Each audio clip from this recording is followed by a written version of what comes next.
Hey friends, welcome back. I'm going over all of our prepping leading up to our Walt Disney World trip so that way I don't feel overwhelmed or anxious before we take off.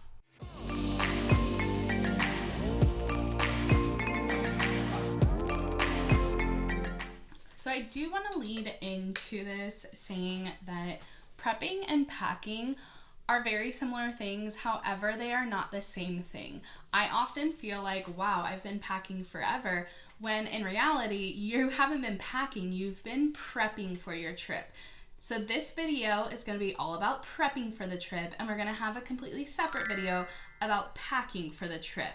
So that way you can feel like you actually check something off your list, and this one's going to help you with prepping. So to start off, we are going to grab our favorite packing list, and you might already have one. If not, there are plenty all over the internet, or I'll link one down below. This is just gonna help keep us organized and have somewhat of a system while we're doing this part of the process. So most packing lists are going to be broken up into categories, and you can have something that is super general all the way down to something that's very specific. I am on that side of the spectrum because I'm gonna want something that's gonna list out every single item that I need to bring so that way I can check it off. I know it's in my bag, because how many trips have you gone on where you're about to leave and you're like, okay, I really feel like I'm forgetting something. And then you get there and you realize what it is. Luckily, there's stores, delivery, you can always get something ordered, but if you already have it on hand, it just saves you a few bucks. You may wonder why my checklist is not printed on a white piece of paper. It is because I lose it. No, not like mentally lose it. I actually physically lose my checklist. So the weeks leading up to our trip, I have this on me almost daily, checking things off. And I have been known to accidentally misplace it before.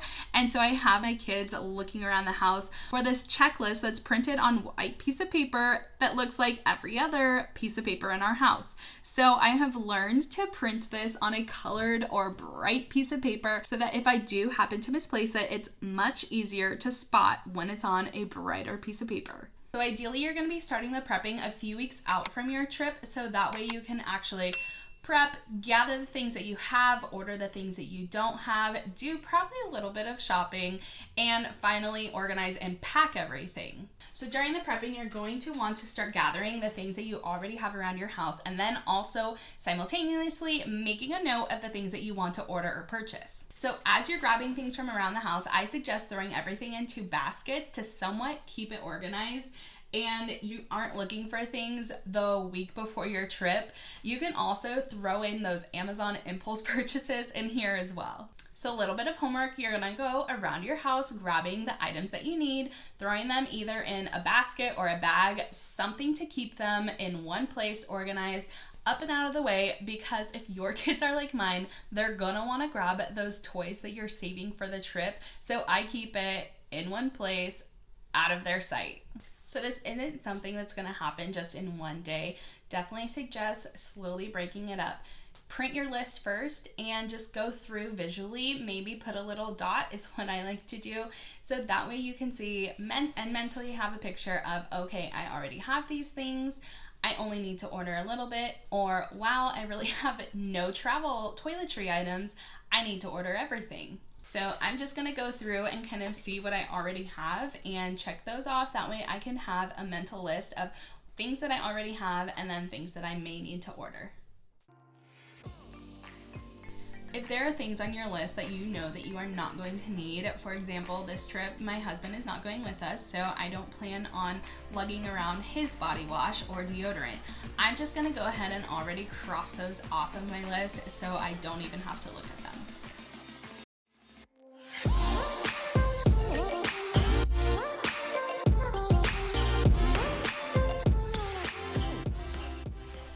So that literally took me like 5 minutes to just go through everything and see what I do have, what I don't have, and then I'm kind of like realizing myself like, oh, I did not buy that when I was at Target the other day, so now I have to add that to a Target order. And you don't have to order those things right now in the process.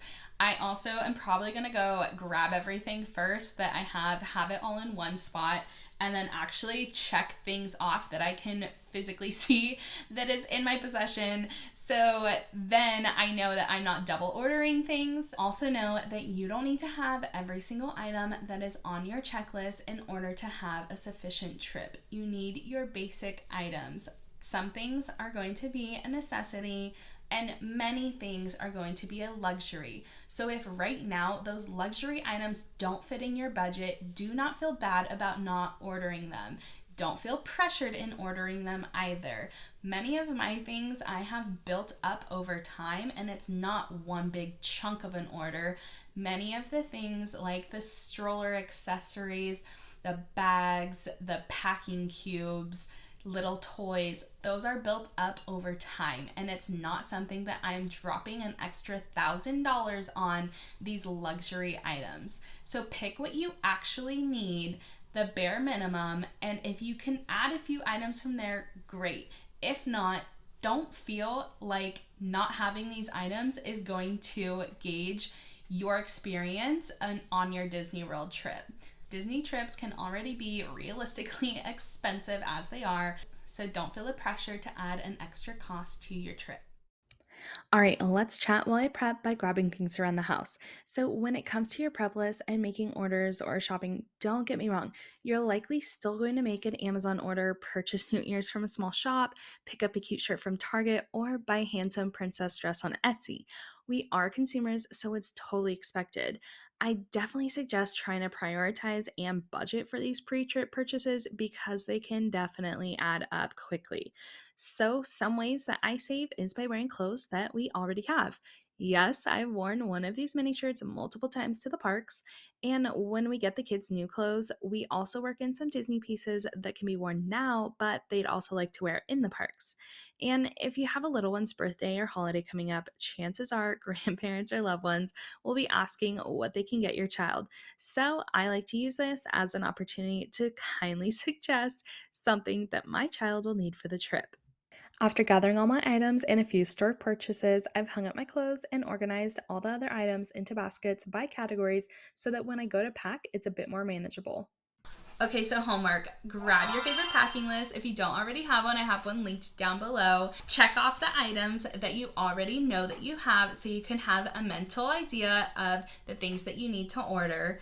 Take a basket, going around the house, gathering the items, or slowly collecting the items, throwing them in the basket as you see them around the house. Check off those items as you see that you have them physically in hand.